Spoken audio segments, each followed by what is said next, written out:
Welcome back to Secret Speaks. How has your day been? Now let's uncover the mystery hidden in today's story. At 74, I thought invisibility was the cruelest fate until the night I heard my own son and his wife whispering about taking the legacy my sister left me and locking me away in a state facility. With $320,000 hidden in my suitcase and the memory of every sacrifice I made for the boy I once raised alone, I walked into the dark with only one thought steady in my chest: my son. I leave you behind. Mother's Day. Flowers delivered. Birthday. A phone call. Christmas. A card. I had become invisible even to my own son. I shifted in my chair and looked at my hands, the veins rising against the skin, the joints swollen with arthritis. I whispered to Richard's picture, "You were lucky.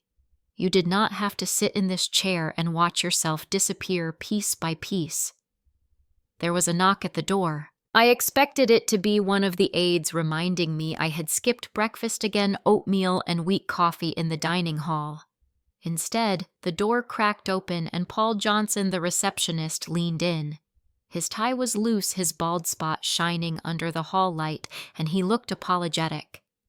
"Mrs. Collins," he said, "you have a visitor." I frowned. A visitor on a Wednesday morning. Thomas never came on weekdays. Angela certainly never would, and my few friends from church had long since drifted away. I felt my stomach tighten. Who, I asked. Paul glanced at his clipboard and then back at me. "She is waiting in the visitors' lounge." I pressed my palms against the arms of the chair and forced myself up my knees, aching as they always did. The air felt suddenly heavier.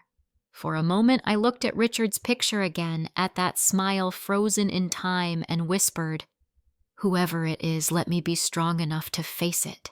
I crossed the small room and caught my reflection in the narrow mirror on the closet door.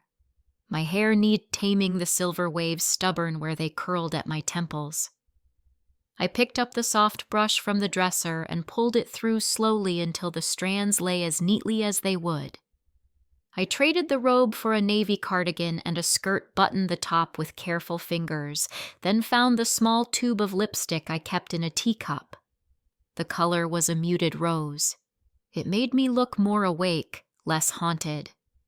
I reached for the chain around my neck.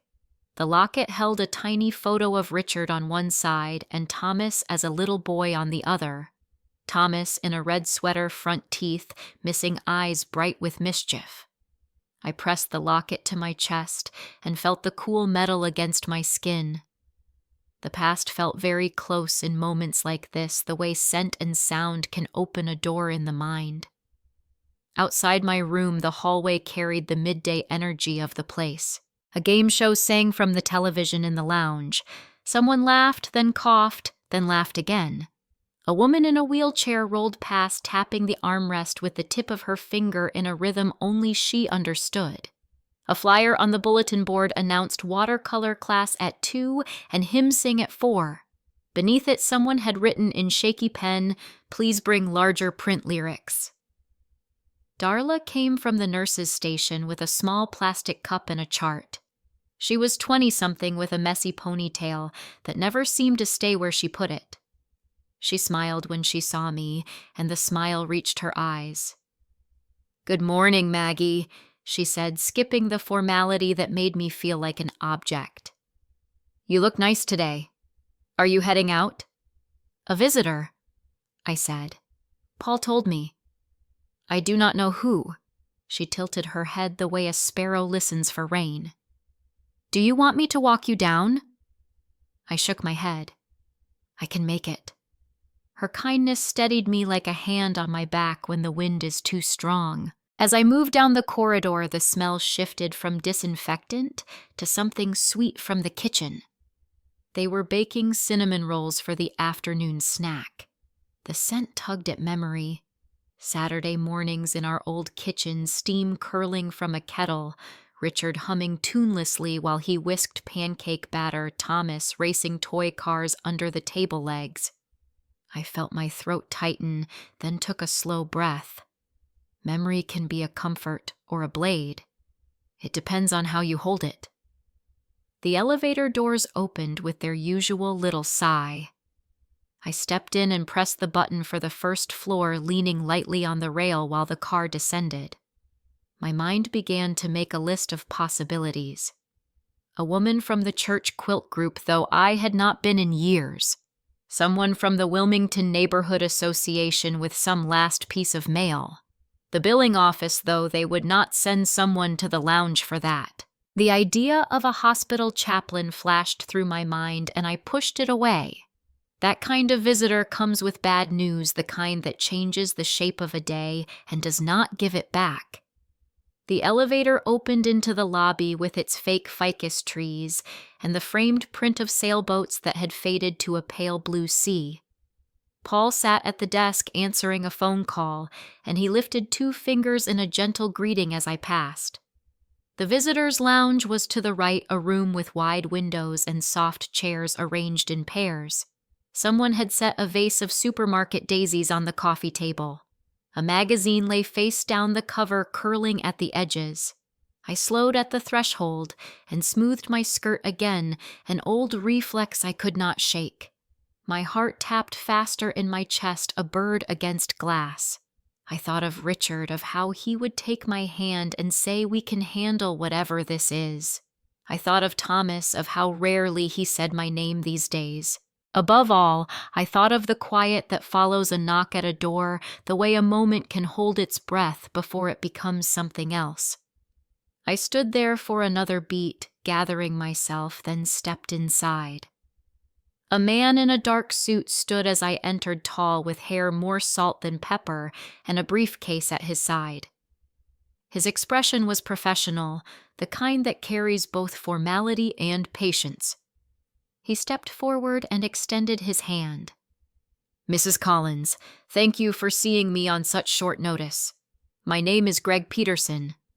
I am with the law firm of Hayes and Whitman here in Raleigh." I shook his hand, feeling the dry firmness of his grip. Law firm. I repeated in my mind, already bracing myself. Lawyers never arrived with light matters. I lowered myself into the chair opposite him and folded my hands in my lap, waiting for him to continue. "I represent your sister Alice Parker," he said gently.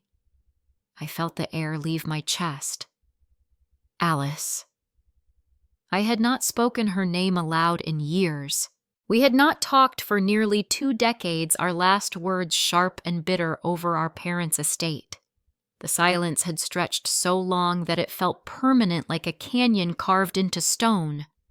Mr. Peterson looked at me with the patience of someone who had done this before. "I am sorry to inform you that Alice passed away 3 weeks ago. Lung cancer. It was very fast. My throat tightened and I pressed my palm against my skirt. I had imagined many times what I would say if she called, if she wrote, if by some miracle we ran into each other.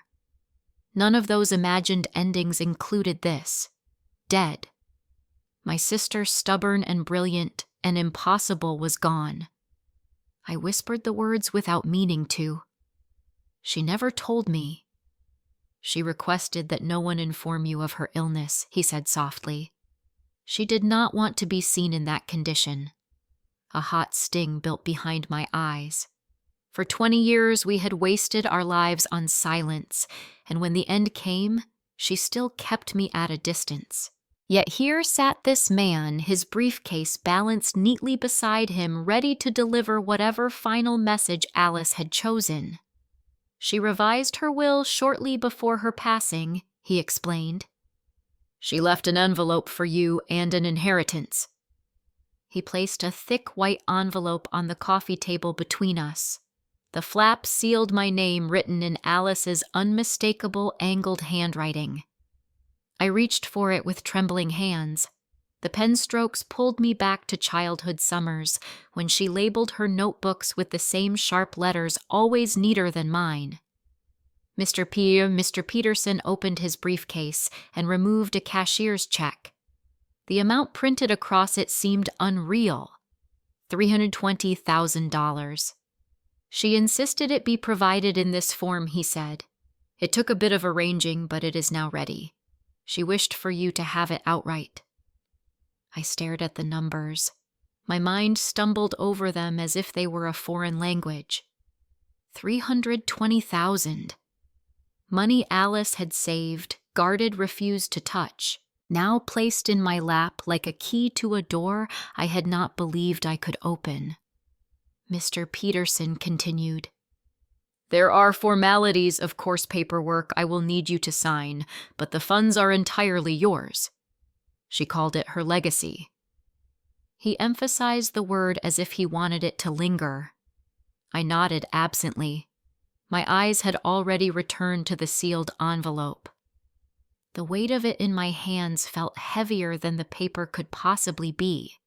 I pressed it against my chest, afraid that if I opened it now, I would break completely.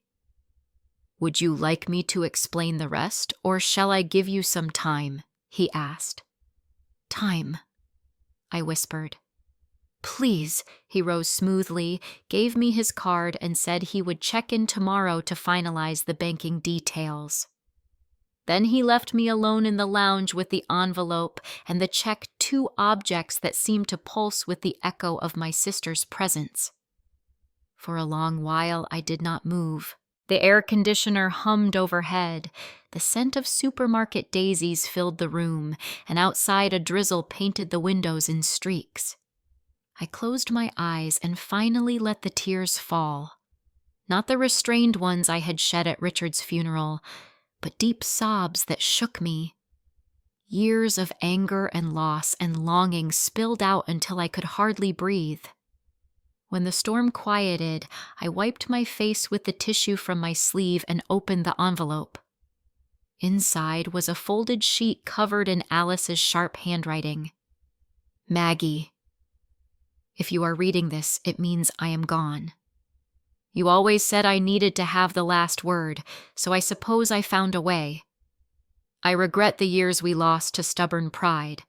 I wasted too much of my life saving for a future that never came. I do not want you to make the same mistake. This money is my redemption. Use it for freedom, for joy, for anything that reminds you you are alive. Not to sit in a chair waiting for time to finish. I could not say these words to you in life, but I hope they mean something now. Your sister Alice. I read the letter once, then again, until the words blurred into the paper. She was still herself, even in farewell, clever and exact, but there was tenderness there too, something she had never managed to show when we were both alive and stubborn. I pressed the paper to my chest and felt something unclench deep inside me. For the first time in years, I cried without shame, letting the sound echo off the lounge walls. When at last the tears slowed, I folded the letter carefully and slid it back into the envelope. I touched the check once more, the glossy paper cool beneath my fingertips. My sister's legacy. A gift and a challenge. I rose unsteadily, tucked both envelope and check into my bag, and returned to the elevator. Residents passed me in the hallway, some with walkers, some in wheelchairs, each wrapped in their own lives. None of them knew that I carried in my bag the end of one story and the beginning of another. Back in my room, I placed the envelope and check into the drawer of my nightstand beneath the Bible and the crossword puzzle book. I sat on the bed, the weight of the secret pressing against me. Thomas, I thought, but then stopped. My son who visited once a month if he remembered who brought gifts sent by courier. What would he see if I told him about this legacy?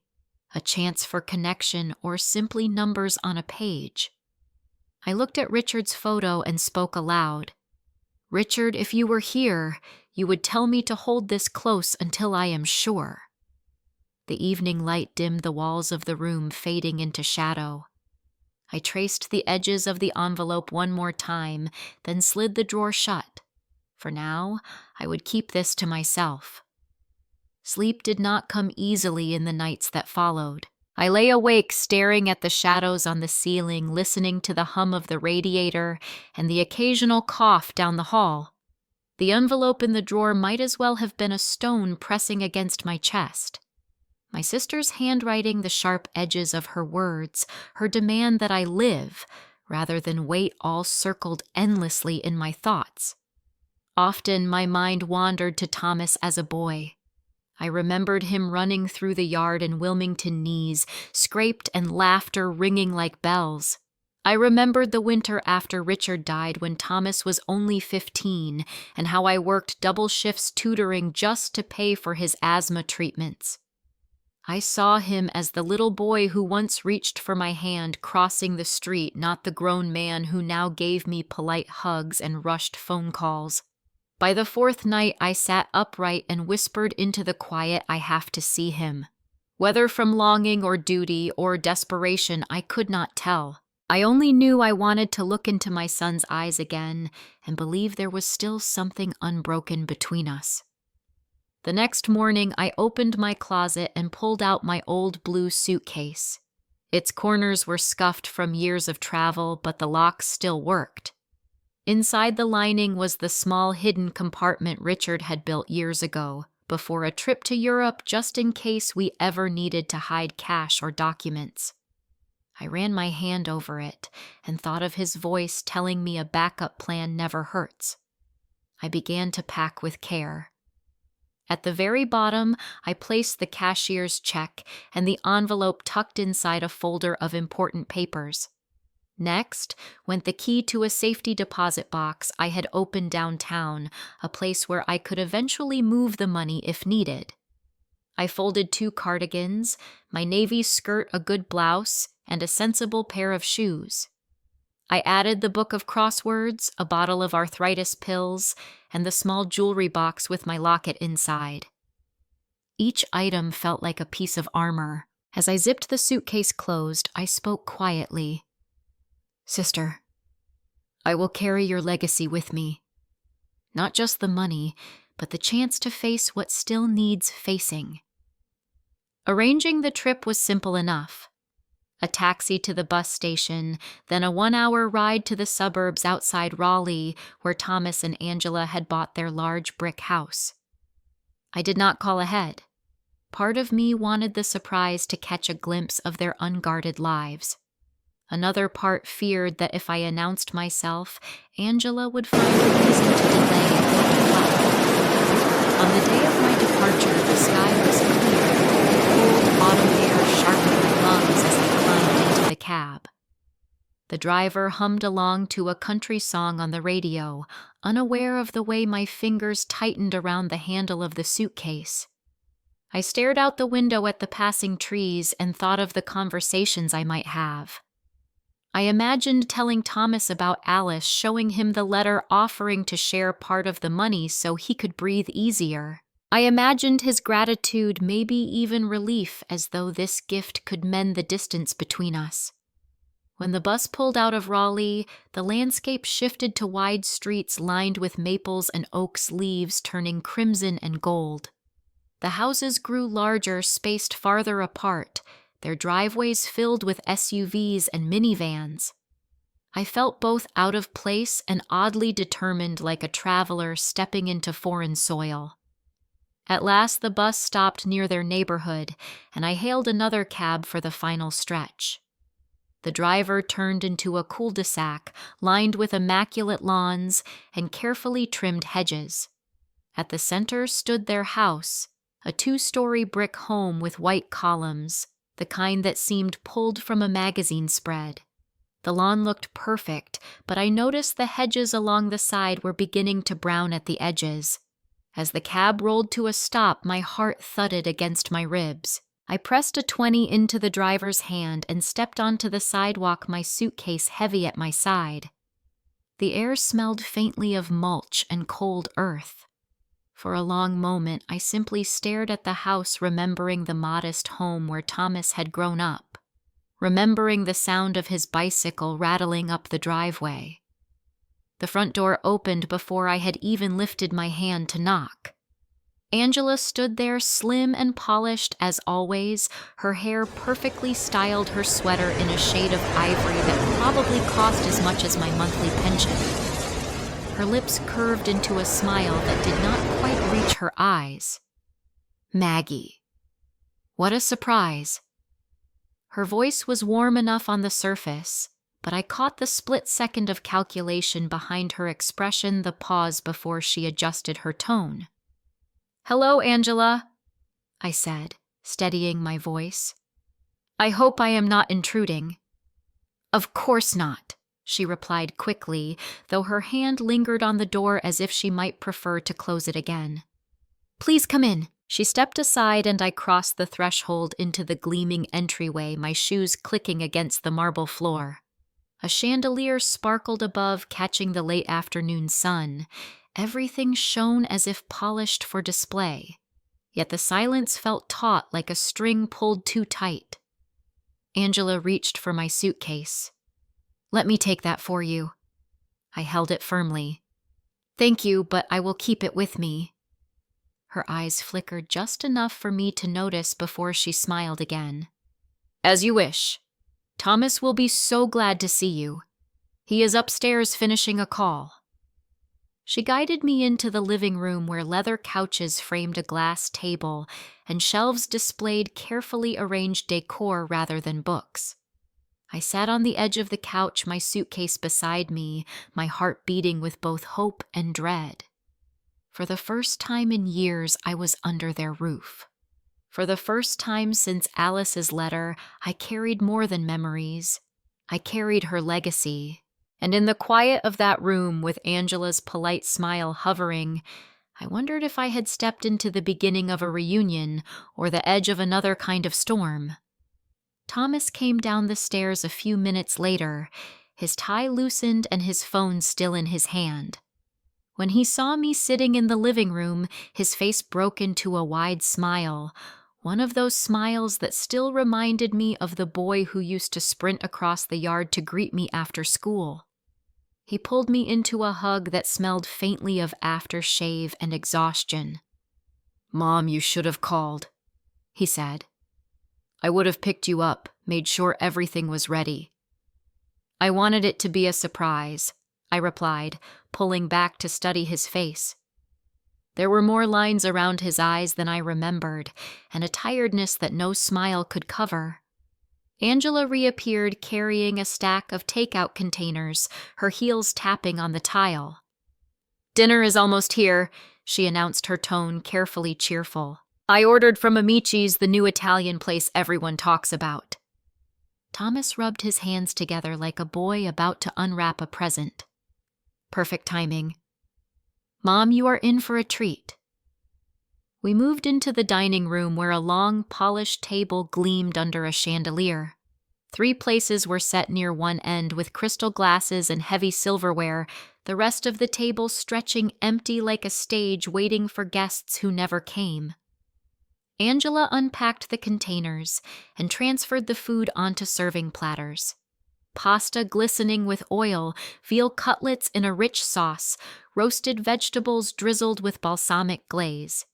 The aromas filled the room, but I could not shake the thought that nothing had been cooked here not tonight. Thomas poured wine into our glasses. Red for me, red for him, white for Angela, who raised it in a small toast. To surprises, she said smoothly. We clinked glasses and began to eat. Thomas carried the conversation, asking me about Golden Pines, about whether I was keeping busy. I told him about the book club I had organized with a few of the residents, about teaching Paul at the reception desk how to play chess. He listened with polite interest, nodding, but I sensed he was steering us away from anything too heavy.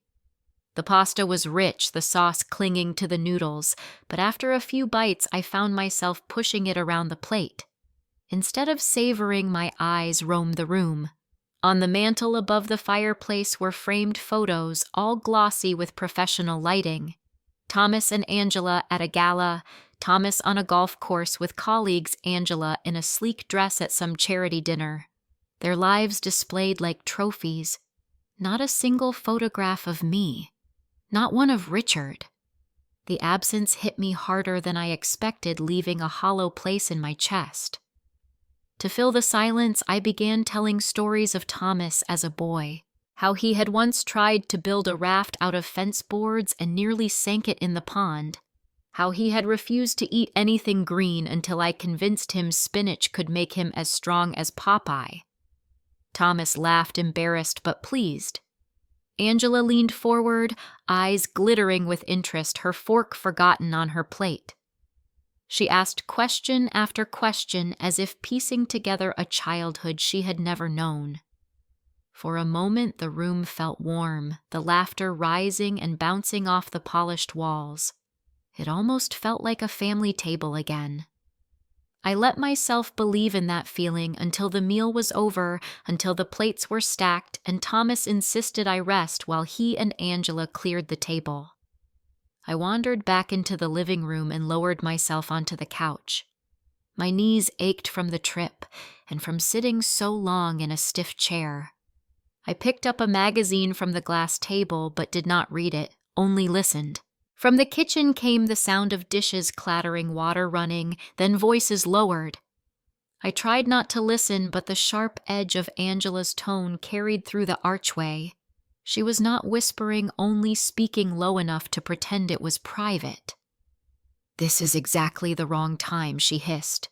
"You know how important that meeting was." Thomas's voice was weary, pleading. "She is my mother, Angela. What was I supposed to do, tell her not to come?" Angela's reply was quick-clipped. "We had a client dinner tomorrow, Thomas. Now everything has to be rearranged." A pause followed, heavy with meaning. I pictured her setting a dish too hard in the sink, Thomas rubbing his forehead the way he did when he was cornered. "It is only for a few days," he said at last, his voice dropping into compromise. I leaned back against the couch, the magazine trembling slightly in my hands. A few days. That was how long they expected me to stay. Long enough to disrupt their schedule, but not long enough to matter. I placed the magazine back on the table with care and folded my hands in my lap. The laughter from dinner already felt distant, like something imagined. The chandelier light above the empty table flickered once before steadying, and I sat in the silence of the living room, wondering if I had made a mistake stepping through that front door. Morning drifted in slow and pale, and I sat very still until the house began to breathe again. Somewhere down the hall, a faucet turned on and off, a drawer slid shut, a closet door clicked. I rose and smoothed the coverlet, then opened the blinds an inch at a time. The lawn outside was trimmed into neat geometry, the sky a hard blue that promised a bright day and delivered only glare. In the kitchen, Angela moved with crisp efficiency. The counters were spotless. The coffee maker gleamed, and a small bowl held 3 perfect oranges, as if someone had staged the room for a magazine. She wore a silk blouse the color of cream and narrow pants that made no sound when she walked. A leather handbag with a tiny gold logo sat on the stool by the island. She glanced up with a practiced smile. "Good morning, Maggie. Did you sleep all right?" I said. I had slept fine and poured coffee into a cup that felt too heavy for my hand. The first sip steadied me. Thomas stepped in from the hallway with his tablet under his arm. He kissed my temple, asked about my room, and told me he would be tied up in calls until lunch. He promised to take a break so the two of us could sit outside if the weather held. He looked at Angela as if asking permission to hope for a quiet day. She had set out a plate with toast and a bowl of berries, but she barely touched either. Her thumb kept lighting her phone, her gaze flitting from screen to clock and back again. Finally, she gathered a stack of folders into a tote. "I have a site visit," she said in that bright tone that did not invite questions. "A potential full redesign. It could be a big one." I wished her well. She thanked me and slid her sunglasses into place, even though the kitchen was dim. When the garage door rumbled, silence expanded to fill the space she had left behind. Thomas disappeared into his office at the front of the house. Through the half-open door, I heard him say, "Good morning" to a client, and then his voice settled into the cadence he used when he needed people to believe everything was under control. I rinsed my cup and set it carefully upside down on the rack, then wandered into the den with the intention of finding a deck of cards. The cabinet under the television held instruction manuals, spare cables, and a tangle of batteries. Tucked beneath a stack of glossy catalogs was an envelope with a red stripe across its face. The words "past due" sat there as boldly as a slap. I told myself to put it back. I told myself this was not my house and not my business. Still, my fingers slid the envelope free. Inside was a credit card bill that listed a number that made my stomach clench and a due date that had come and gone. I refolded the paper along the crease and slid it back where it had been. The room looked the same, but it did not feel the same. I moved slowly through the downstairs rooms. The living room was a stage set of leather and glass. The dining room table shone like a mirror. In the hallway, a console table held a narrow tray with keys arranged like jewelry. Above it hung a photograph of Thomas and Angela with a group of people at a charity gala. They looked flawless in evening clothes. They looked like people whose lives did not allow for past due notices. Near noon, Angela returned briefly, hair still perfect, cheeks bright with a color that did not come from the chill outside.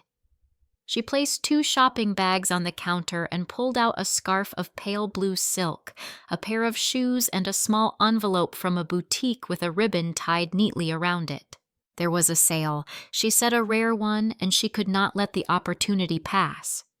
Thomas stepped out of his office, smiled, and said it looked nice.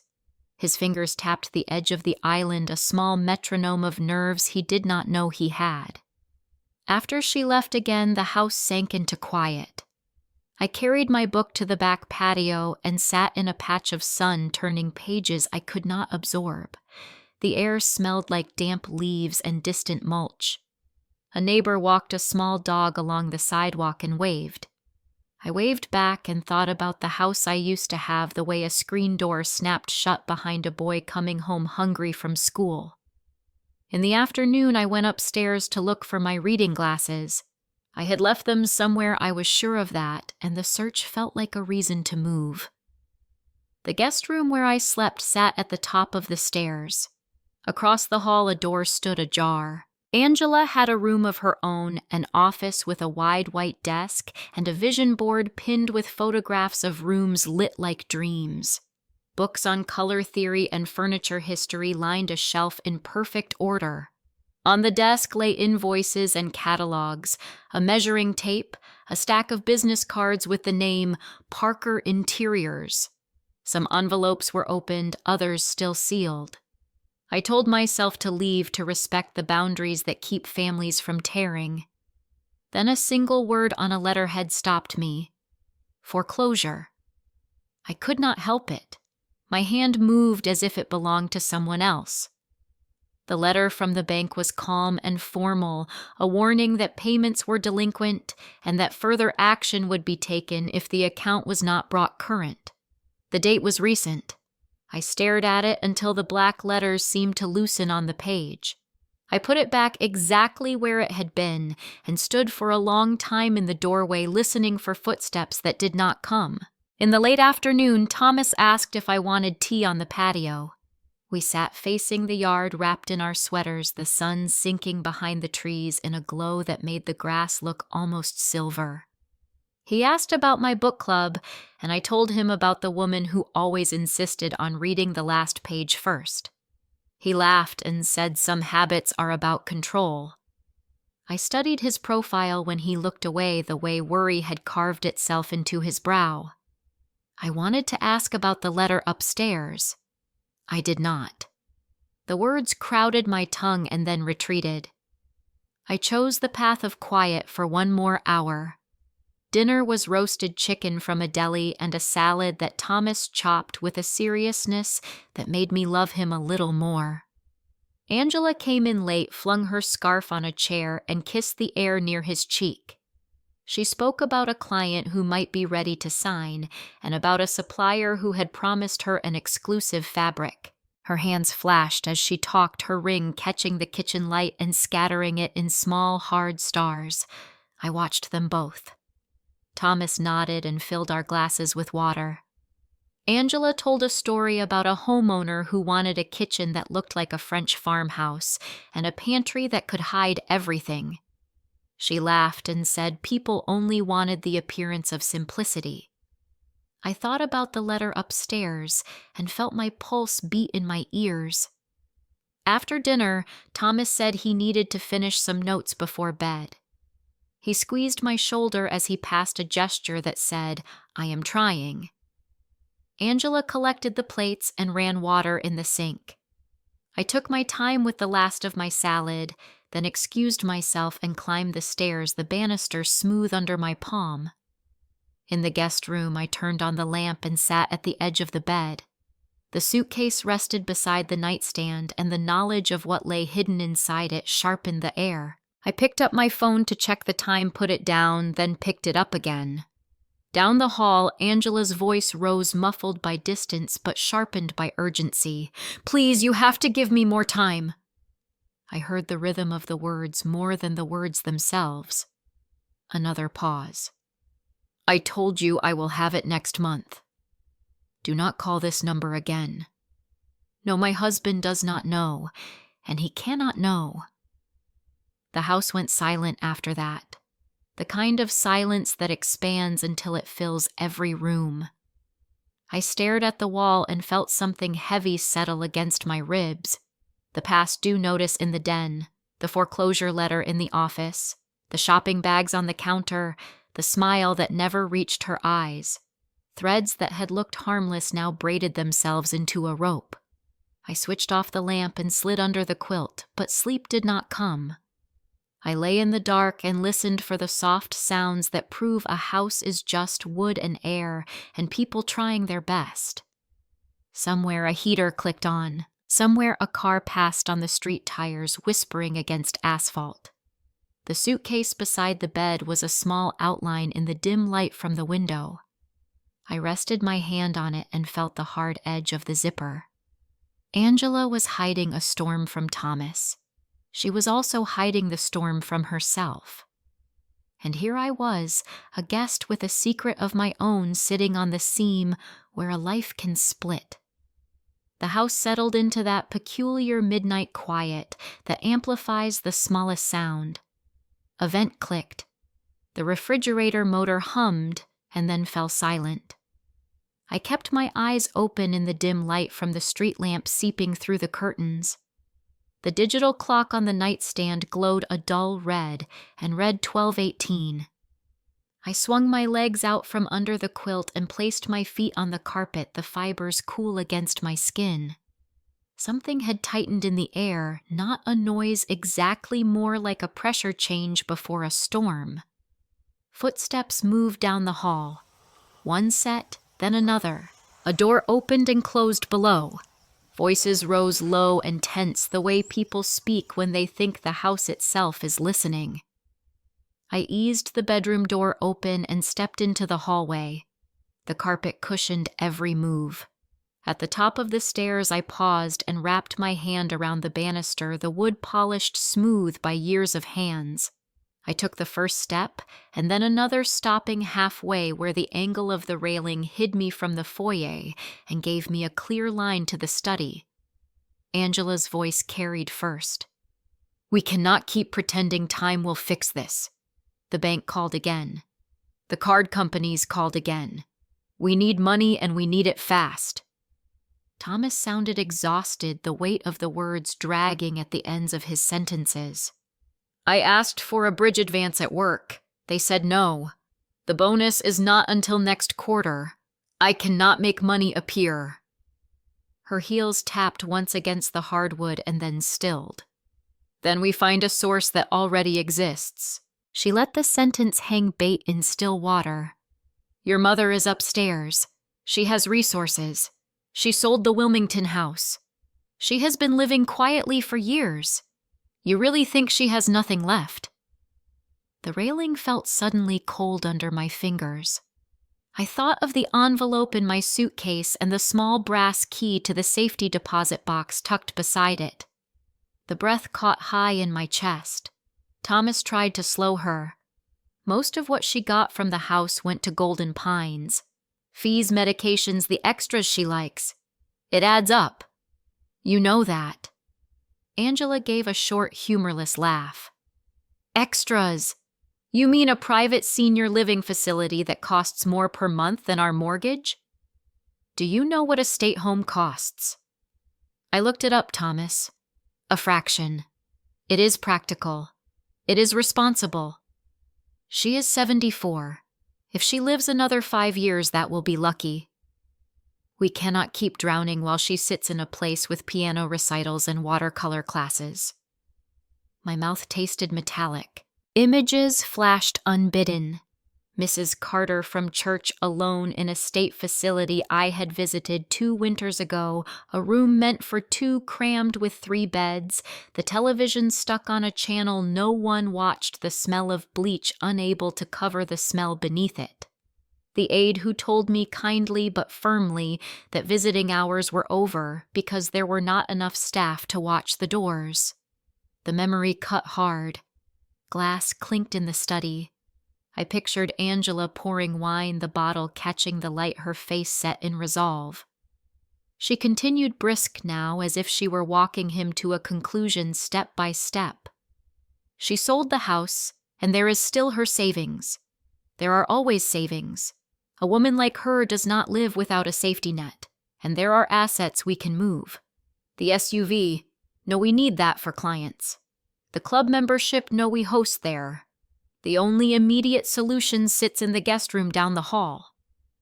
Thomas finally pushed back a faint edge to his voice. I will not throw my mother out on the street. Golden Pines is not a luxury for her. It is stability. Then be honest with her, Angela shot back. Tell her the truth. Tell her we are in a bind and need help. Tell her the bank is preparing foreclosure proceedings. You do not have to mention that I am behind on vendor invoices. You do not have to mention Parker Interiors has been floating on cards for months. You tell her we need a short-term loan to bridge us through. She can write a check and still be comfortable. If she refuses, then we transition her to a state facility. People do it every day. Silence spilled into the room like water. I counted my breaths and stared at the shadow of my own hand on the stair wall, the outline trembling. I prayed for him to say no. I prayed to hear the boy I raised and not the man who had been worn down by someone else's wants. He spoke so softly, I almost missed it. Okay. The word fell like a stone dropped down a well, and in the long second before it hit the bottom, I felt everything inside me tip. Angela seized it. Good. Tomorrow morning you will talk to her. Keep it simple. Ask about her finances. Ask what she has left from the house sale. If she balks, remind her that living costs money, that you are her only child, that we are a family. If she agrees, we stabilize the mortgage, clear the card with the highest rate, and pay the vendors who are calling the most. If she does not, then we make a plan for a transfer. I have already researched facilities that accept state funding. We can frame it as a sensible adjustment. She will understand if you present it logically. He tried one last time to claw back dignity. I will not coerce her. I could hear Angela's inhale sharp and thin. No one is talking about coercion. We are talking about survival. Ours. We have held this house and this life together with tape. I am done patching. You need to stop hiding behind being the nice guy and start protecting our future. He did not answer. The heat kicked on somewhere below and sent a warm surge up the stairwell. It carried the smell of dust and deodorizer and a faint sweetness like cookies baked in another life. My legs had begun to shake. I crouched lower and pressed my forehead to the banister, the wood cool, the varnish scent faint and old. I thought of Richard telling me once that a person shows you who they are when the bill comes due. I thought of Alice and her letter where she told me not to wait for a future that never arrives. The conversation in the study had shifted to murmurs, the cadence softening as exhaustion replaced anger. Angela mentioned a client dinner she would now have to reschedule. Thomas said he would handle the conversation with me at breakfast. She told him to be direct. He said he would do his best. Their voices faded to the rustle of papers, a drawer closing, the soft pad of feet across the rug. I backed up the stairs one step at a time. My calves burned. My breath came short. At the top landing, I paused and listened until the house offered only its neutral sounds again. In my room, the clock read 1:06.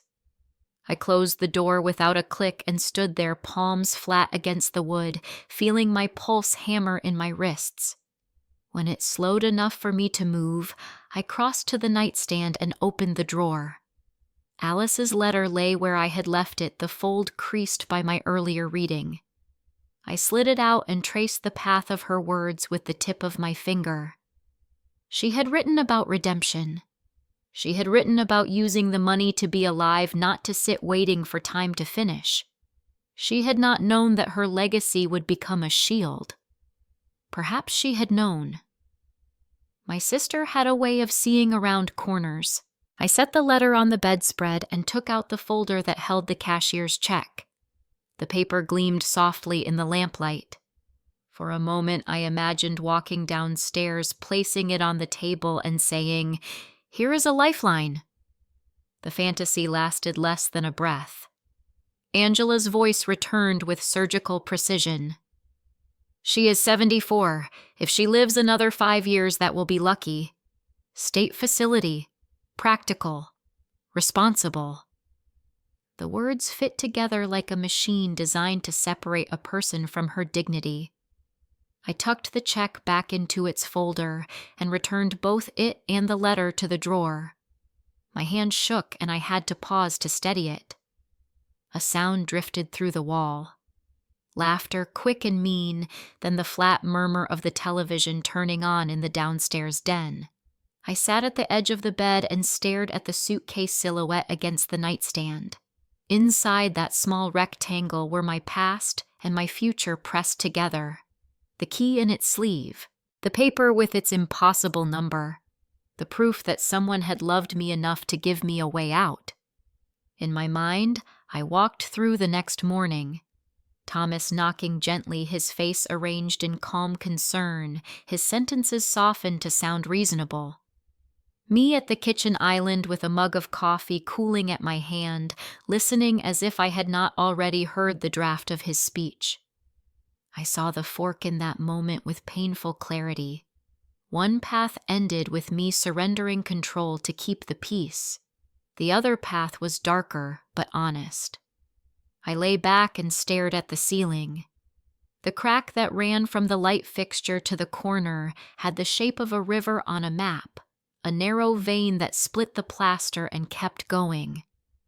I followed it with my eyes until I felt the sting of tears and blinked them away. It would not do to have a puffy face at breakfast. I would need every ounce of steadiness I had. Somewhere near 2, the house stilled for good. A car glided past outside and the headlights faded off the far wall. I let my breathing fall into rhythm with the quiet and tried to gather myself around one simple truth. The son I had raised and protected had agreed to a plan that did not protect me. The pain of that knowledge was clean and cold. I reached for the lamp and turned it off. The room fell into gentle dark. I kept my hand on the nightstand a moment longer, palm open above the drawer, as if I could feel the hum of ink on paper through the wood. Then I drew my hand back, folded it over my heart, and lay still while the night held me. The clock shifted from 2 to 3, and then to 4, and still I had not closed my eyes. The shadows moved across the walls like restless ghosts. Every time I tried to slow my breathing, memories rushed in uninvited. I saw Thomas as a boy curled under the quilt I had sewn, whispering that he was afraid of the thunder. I saw myself sitting on the bathroom floor with a bucket of cold water pressing compresses against his fevered skin when pneumonia nearly took him. I saw the day he graduated high school, his cap slipping sideways as he searched for me in the crowd, and the way my heart had nearly burst with pride. Now those images twisted against the present, where the same boy grown tall and tired had agreed to let his wife treat me like an obstacle to be managed. The ache hollowed me out. Betrayal is different when it comes from your own blood. It is colder, heavier, and there is no simple way to set it down. I turned on the lamp again, needing the light. My eyes landed on the drawer that held Alice's letter and the cashier's check. Her words repeated in my mind. Do not waste your years waiting. Use this to be free. I could almost hear her voice brisk and unyielding. She had always taken the last word, and now in death she had given me one more. Angela's calculation echoed too. State facility. 5 years left if lucky. That was how she measured me in years and dollars. I clenched my fists and forced myself to remember what Greg Peterson, the lawyer, had said as he handed me the envelope. Elder financial abuse is real, Maggie. Families will pressure manipulate, sometimes worse. You have rights. Protect yourself. His eyes had been kind but firm. At the time, I had brushed it aside. Now every word landed sharp and certain. I rose and went to the closet. The suitcase waited where Thomas had set it down 2 nights earlier. I pulled it onto the bed, unzipped the main compartment, and checked the hidden pocket where the money was folded into its secret sleeve. Still there. I slid the envelope with Alice's letter into the same pocket. I added my passport, my checkbook, my insurance papers, and the small brass key to the safe deposit box. My hands shook with each item, the tremor of adrenaline. I packed quietly. A pair of sturdy shoes, warm sweaters, slacks that would not wrinkle.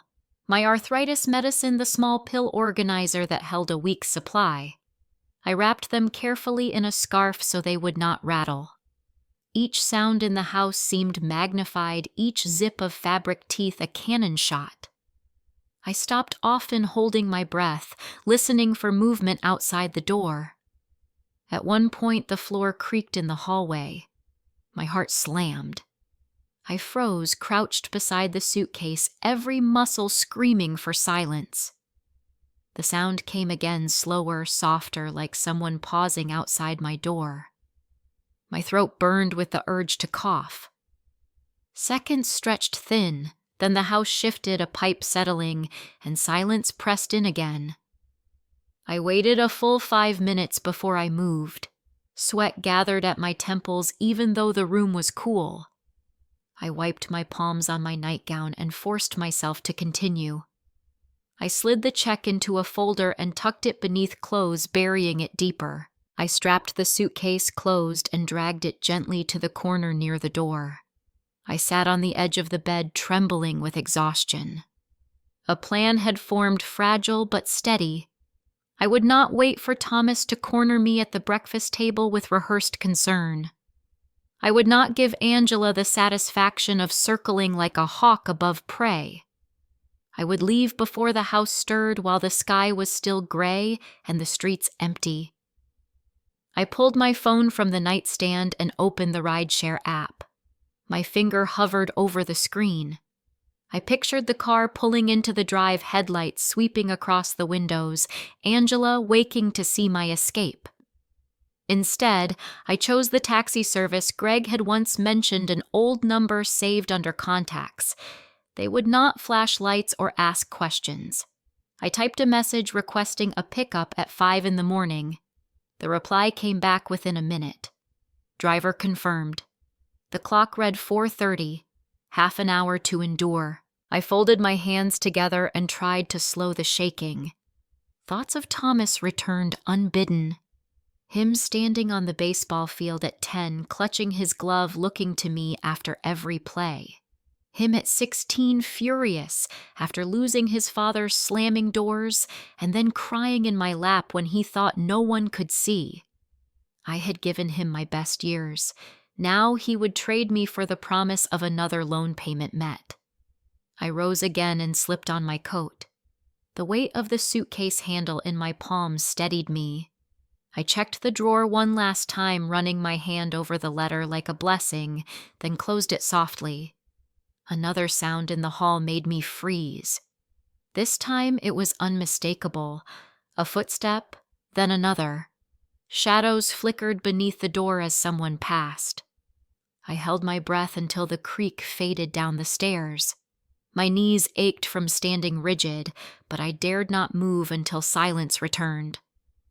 At 5 sharp, my phone buzzed. The driver was outside. I lifted the suitcase, careful not to let the wheels rumble on the wood floor, and opened the door an inch at a time. The hallway stretched long and dark. I padded down the stairs, each step a prayer that the old boards would hold quiet. The foyer light was off the chandelier, only a shape against shadow. I reached the front door, punched in the code. Thomas had never changed the numbers of his own birth date. The lock released with a soft click. For a heartbeat, I thought I heard movement above, but when I looked up, the stairwell was empty. I opened the door wide enough to slip through the suitcase sliding behind me. The cold air hit my face and smelled like damp leaves and asphalt. The taxi waited at the curb, lights dimmed. I pulled the door closed gently, listened for the latch, and stood still in the night. My breath clouded in front of me, a ghost rising.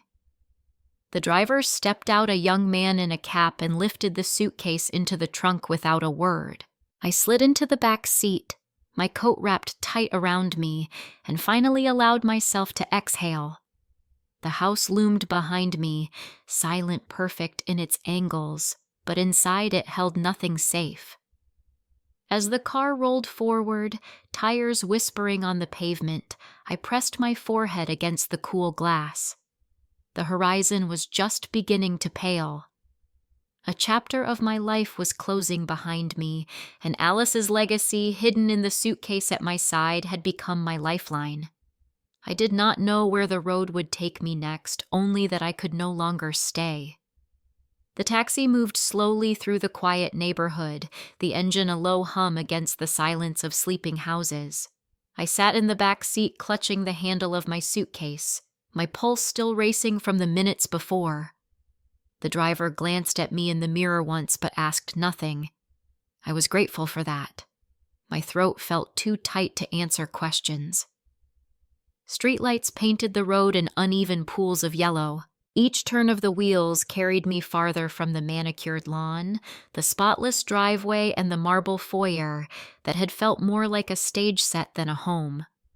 I could still see Thomas standing there in my mind, tall and uncertain, and Angela behind him, her smile like glass. I pressed my lips together until I could whisper only to myself, "My son, I leave you behind." The driver stopped at a red light. In the pause, I heard my own breathing, ragged and shallow. I forced my fingers to release the suitcase handle and rest in my lap. The weight of the bag was still beside me, heavy with Alice's legacy, the only anchor I trusted. We reached the edge of town where the streets widened into a divided highway. Neon signs flickered on at all-night diners and gas stations, lonely beacons against the darkness. The driver cleared his throat. "Where to?" "The bus station," I said quickly. "Raleigh downtown." He nodded and turned without another word. The minutes stretched long. Every set of headlights that approached from the opposite lane made me stiffen, afraid of being recognized, of Angela calling police to report me missing, of Thomas driving after me in panic or anger. None of it happened. Cars passed like ghosts, and the night held me close. When the taxi finally slowed at the bus terminal, dawn was just beginning to brush the horizon. The building looked tired, its bricks dulled by decades of weather, but to me, it gleamed with the promise of escape. The driver carried my suitcase to the curb. I paid him in cash, added a tip larger than I could afford, and whispered thanks. He gave me a nod, then disappeared into the thinning traffic. Inside the station, the fluorescent lights buzzed faintly. A handful of travelers sat scattered on hard plastic chairs. A janitor pushed a mop down the center aisle. The woman at the ticket counter had her hair pulled back tight and was flipping through a magazine. She glanced up as I approached. "Where are you headed?" "Where?" "Southport," I said, naming the small coastal town where Lynette, my old college friend, still lived. She had always told me I could visit if I ever grew tired of the gilded cage of Golden Pines. "The next bus leaves at 5:30, she said, tapping the keyboard. "You will get there by mid-morning." "That will be fine," I answered, sliding my card across the counter. Ticket in hand, I found a seat near the back of the waiting area, where I could see both the door and the departure board. The suitcase rested against my leg. I placed my hand on it like a guard dog keeping watch. 3 missed calls blinked on my phone screen. Thomas. My chest tightened. I pressed the power button until the screen went black. There would be no explanations yet, not until I chose the time and place. I tried to close my eyes, but sleep would not come. Instead, memories rose again as they had all night. Richard's laugh in the kitchen of our old Wilmington house, the sound of rain against the attic windows. Alice shaking her head when I told her I forgave too quickly. Her letter had been clear. "Do not waste your years. Live. Use what I leave you to claim the life you deserve."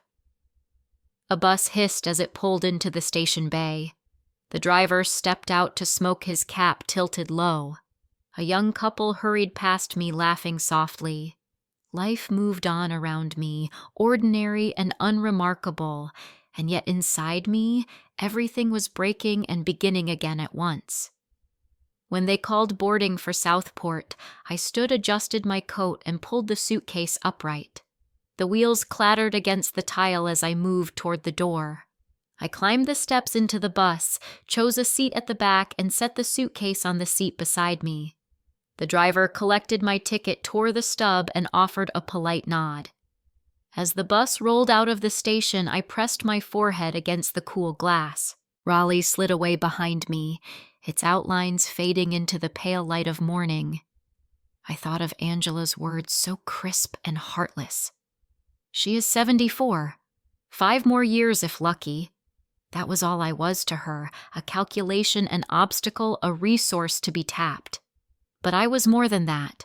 I was Maggie Collins, a woman who had survived grief, raised a son alone, taught generations of students to trust numbers and themselves.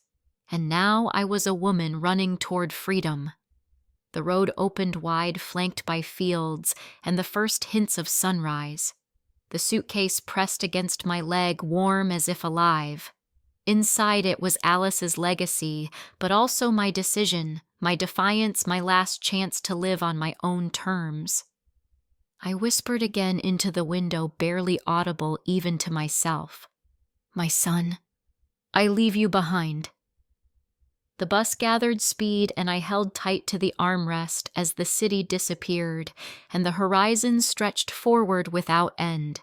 The bus pulled into the Southport station just after 8, the sun spilling across the docks and rooftops of the little coastal town. My body ached from the long ride, but when I stepped down onto the pavement and saw Lynette waiting near the entrance, tall and straight despite her 75 years, I felt steadier. She waved both hands, her gray bun messy as always, and hurried to take my suitcase before I could protest. "Maggie Collins." "You look worn down," she said, her voice firm but full of warmth. "Let's get you home." Her old blue sedan smelled of lavender and the faint trace of her morning coffee. As we drove through the quiet streets, I stared at the neat cottages with their porches and rocking chairs, the fishing boats bobbing in the harbor. It felt like another world compared to Angela's glittering, suffocating house. At Lynette's home, a small clapboard house painted pale yellow, she ushered me inside and pressed a mug of tea into my hands before I had even set down the suitcase. The kitchen smelled of baked bread. She waited until I had taken a sip before leaning against the counter. "Now tell me," she said, her eyes sharp, "what in God's name happened?" The words came halting at first, then all at once. I told her about Alice's legacy, about Thomas and Angela's finances, about the conversation I had overheard in the study. I told her about slipping out of the house in the dark and sitting on the bus with my heart pounding like a hunted animal's. By the time I finished, her tea had gone cold. "That woman," she muttered, shaking her head. "I never trusted Angela. And Thomas letting himself be pulled along. Disgraceful." Before I could reply, the doorbell rang. In swept Susan Meyer, bright scarf flying, followed by Edie Britt with her cane tapping the floor. Both had been my friends since my Golden Pines days, though Edie had once been a colleague in the school district too. Lynette had already called them. We gathered in the living room, the four of us, like some gray-haired council of war. Susan reached for my hand. "You did the right thing. You got out before they trapped you. Now the question is how you stay free." Edie snorted. "You need to sue him, Maggie. Elder abuse, attempted financial exploitation. I have seen enough cases. Judges are starting to take it seriously." I shook my head. "He is still my son." "Being your son doesn't excuse him," Edie said. "What he agreed to could have cost you everything." Lynette raised a hand. "Let's keep calm. The first step is securing Maggie's assets. Where is the money now?" I told them about the cashier's check, the safe deposit key, the folder I had carried in the suitcase. Susan nodded. "Good. Keep it divided. Some in the bank, some in cash. We can help set up a new account under your name only. No one else can touch it." Edie leaned closer. "And then you need a new residence, not back to Golden Pines. They will look for you there first." Susan's face lit. "I know someone at Seaview Manor, a newer home out near the coast. Private, secure, much better than Golden Pines. I can call in a favor." As we spoke, my phone buzzed against the table. The screen lit with Thomas's name. Then again. My throat tightened. I let it ring out. Minutes later, a different number flashed. Then another. Edie frowned. "He will not stop." An hour later, the calls escalated. A knock rattled the front door, and when Lynette opened it, Officer Kyle from the local police stood there, hat in hand. "Ma'am," he said, turning to me, "we received a report of a missing person. Your son came to the station early this morning." I stiffened, but Kyle's voice was calm. "I explained you are here of your own free will, and you are legally entitled to be wherever you choose. There is no case of missing person when the adult is capable. Do you want me to call him back and make that clear?" Relief poured through me. "Yes, please," I said softly. After he left, silence filled the room. I reached for my phone, my hands trembling, and pressed the power button until the screen went black. No more buzzing, no more desperate rings. I looked at my friends, the council that had gathered around me. "Thank you," I whispered, "for reminding me I am not trapped." Susan patted my shoulder. "That is what we are here for, to make sure no one takes your freedom away again." The room smelled of tea and the faint salt air drifting through the windows. Outside, gulls wheeled above the harbor. For the first time in days, I felt my chest unclench. I had left my son behind, yes, but here in this small living room surrounded by women who had lived and fought their own battles, I was not alone, and with Alice's legacy secured at my side, I felt the first stirrings of something I had nearly forgotten: resolve. The morning after the council met, Susan drove me along the coast road to Seaside Haven, the place she had spoken of with such conviction. The sky was clear, the ocean stretched wide and glittering, and I felt a nervous energy hum in my veins. My suitcase was in the trunk, not because I intended to move that day, but because I wanted to be ready. Seaside Haven appeared on the horizon like a glass ship moored on land. 3 stories tall with wide windows facing the water, its white facade gleamed in the sunlight. Gardens with trimmed hedges and walking paths spread around it, and the faint cry of gulls carried in the breeze. My throat tightened. It was beautiful, too beautiful for someone who had been told she had only a handful of years left to live. Inside, the lobby opened wide and airy, filled with natural light from skylights above. A woman with chestnut hair pulled neatly into a twist greeted us with a practiced smile. "Victoria Bowen, Administrator," she said, shaking my hand with both of hers. "Welcome to Seaside Haven."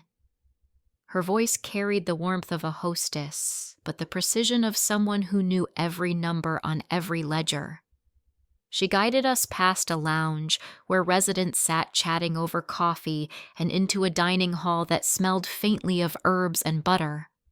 The tables were set with white linens and real silverware, not the cafeteria trays I had known at Golden Pines.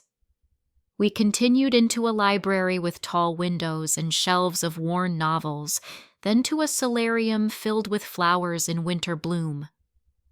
I touched the back of a chair, trying to imagine myself there in the afternoons, reading while the waves rolled outside.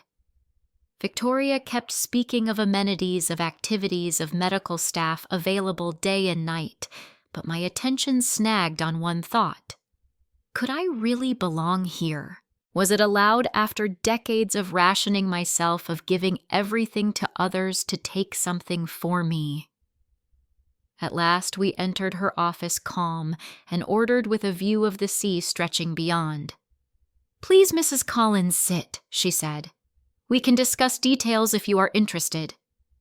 Susan gave my hand a squeeze under the desk. I cleared my throat.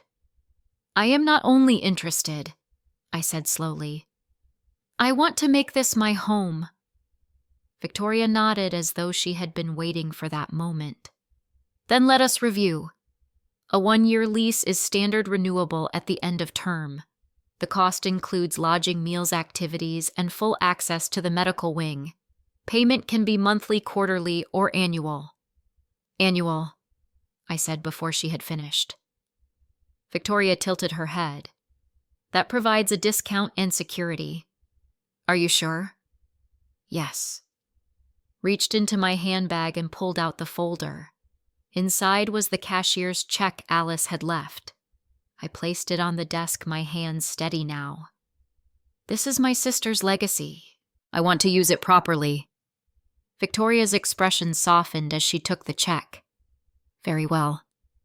We will open an account in your name here for the monthly disbursement, but I recommend also setting up a private bank account." We drove to the nearest branch that afternoon. The banker, a young man with neat glasses, guided me through the paperwork. I opened a new checking and savings account in only my name. I deposited $270,000, keeping $50,000 aside in cash for emergencies. The banker counted the envelopes carefully, his eyes flicking to me in curiosity, but he said nothing beyond polite questions. When I stepped back outside into the salty air, I felt lighter. The money was safe, separated, no longer a bundle that could be slipped from a suitcase. It was structured, guarded by numbers and signatures beyond Thomas or Angela's reach. By evening, back at Seaside Haven, Victoria laid the final contract before me. The pages outlined rights, obligations, the schedule of services. I read every word. My pulse thrummed in my ears. At the end, I lifted the pen and signed. The sound of my name scratching across the line was more than ink on paper. It was a declaration. For the first time in years, I had chosen myself. When we stepped outside into the twilight, Susan clapped her hands softly. "You did it, Maggie. You secured your future." I looked at the building glowing warm against the dusk. "Alice," I whispered in my mind, "I am finally using your gift as you wanted. For freedom." The waves roared faintly in the distance, steady and endless, and I breathed in the salt air as though it were the first breath of a new life. ChatGPT and I.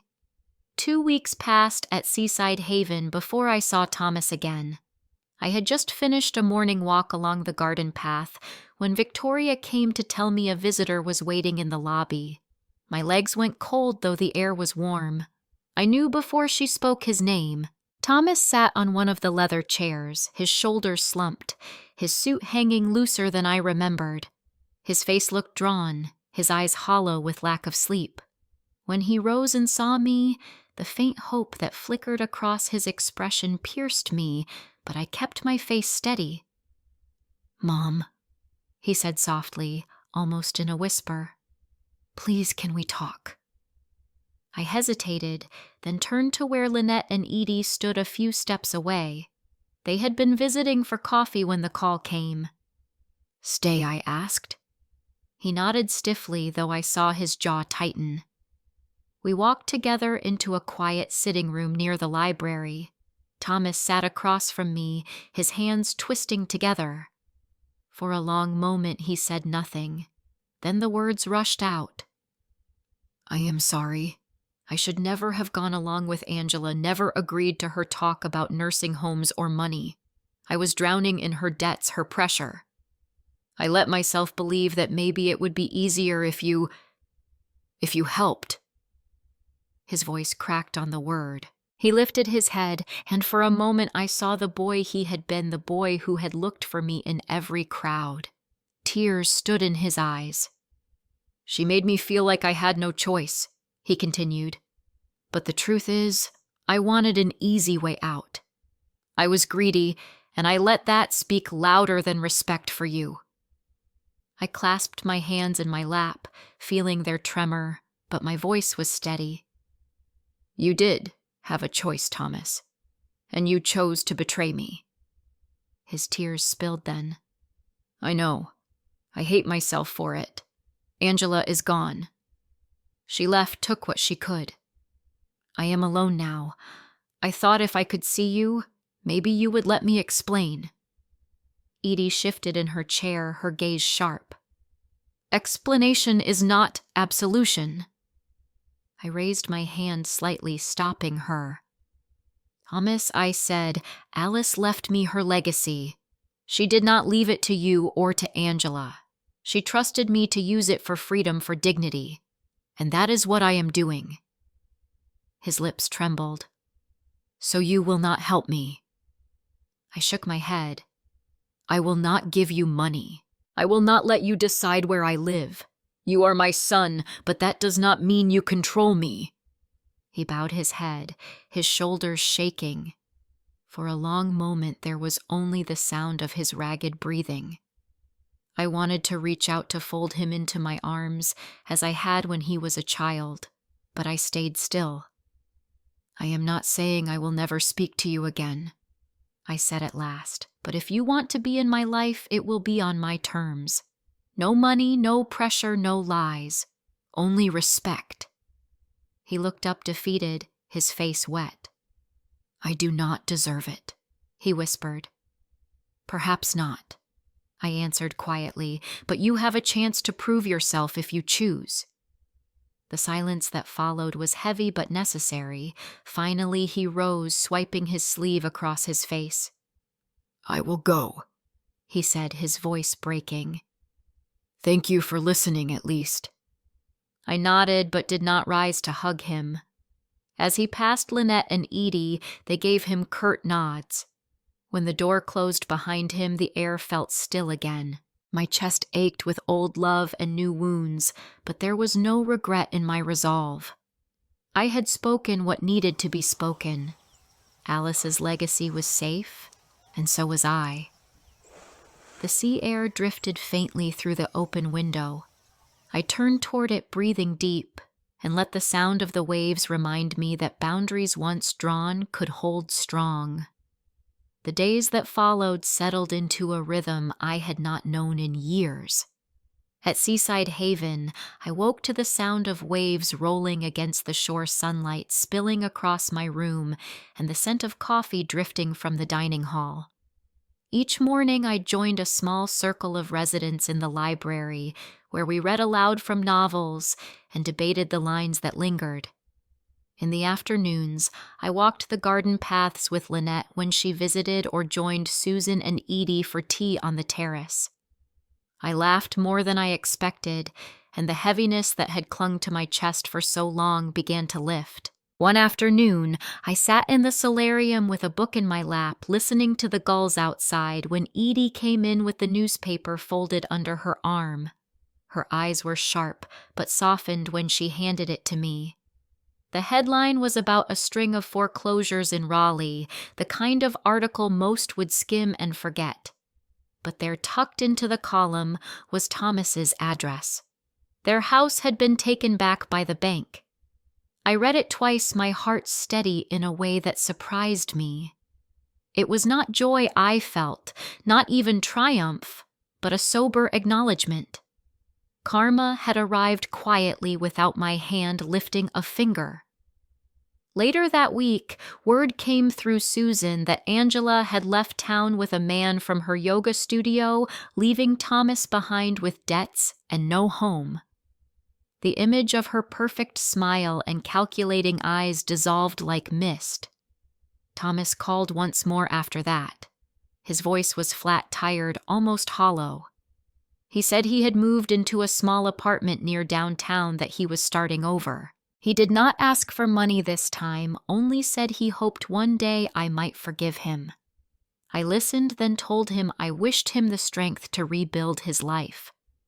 I ended the call with no promise of more. My boundaries remained firm. At Seaside Haven, I began to feel my own life expand again. I joined a writing group where we put memories onto paper, not for publication, but for ourselves. I swam in the heated pool for the first time in decades, my limbs aching, but my spirit light. On Sundays, I sat with Mary from the third floor, who told stories of ports around the world where she had lived with her Navy husband. I felt the horizon of my world stretch wider each day, not with travel, but with the simple joy of choosing what to do with my hours.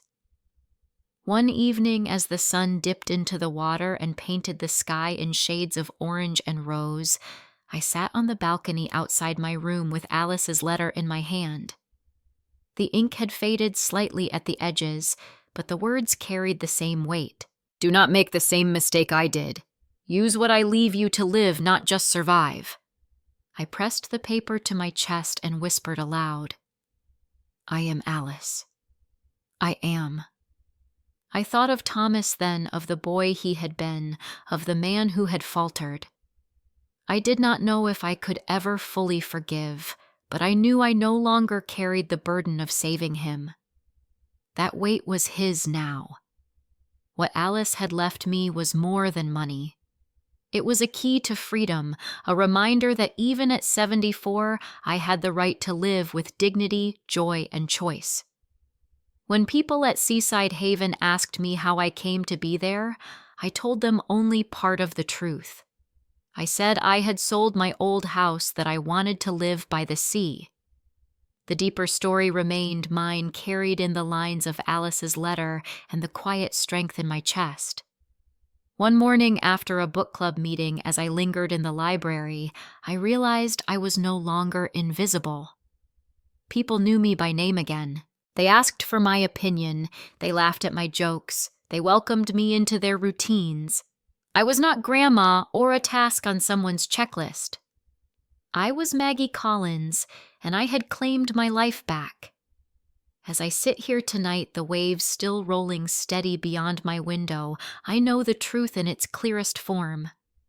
I escaped with my sister's legacy, and in doing so, I left behind the son who once was my entire world.